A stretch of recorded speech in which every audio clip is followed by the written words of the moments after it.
Ребята поедут в Санкт-Петербург по приглашению правительства Санкт-Петербурга.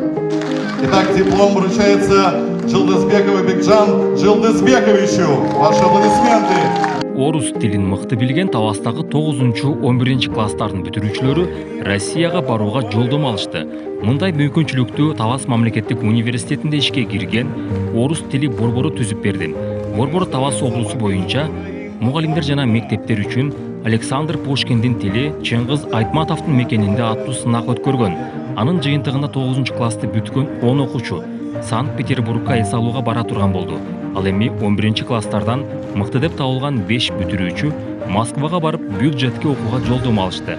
Сынактын жеңүүчүлөрүн Россия кызматташтык өкүлчүлүгү жана Альянс Алтын компаниясы коттуктады.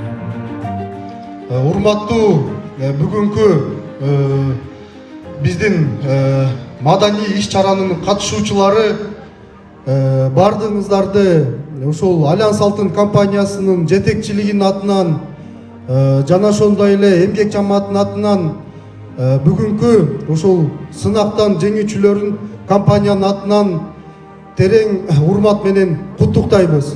Мамлекетибизде ар дайым тынчтык, ийгилик, жакшылыктар көп болсун. Рахмат сиздерге. Чон рахмат за поддержку. Аталган окуучулар эссе жазуу, сүйлөө жана башка талаптар боюнча өздөрүн мыкты көрсөтүп, тандоодон өтүшкөн.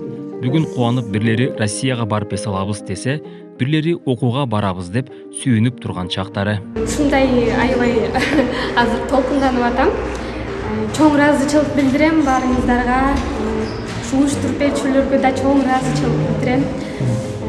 Курбанова Зумрат эжеме дагы ушул конкурска алып келип, мени ушунчага даражага жеткизгенине чоң рахмат айткым келет. Белгилей кетсек, аталган маданий иш-чара орус акыны Александр Пушкиндин 225 жылдыгына карата уюштурулду.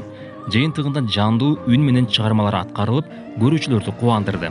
Иш-чаранын максаты эки элдин кызматташтыгын, достугун мындан да бекемдөөгө багытталды. Эске салсак, 2023 жылдын ноябрь айында Россия кызматташтык өкүлчүлүгүнүн колдоосу менен Талас мамлекеттик университетинде орус тили борбору ачылган. Имаратты оңдоп түзөө иштерине Альянс Алтын компаниясы жардам берген. Ошондой эле борборду жаңы ноутбуктар менен камсыз кылган. Бүгүн да бул иш-чарага колдоосун көрсөттү.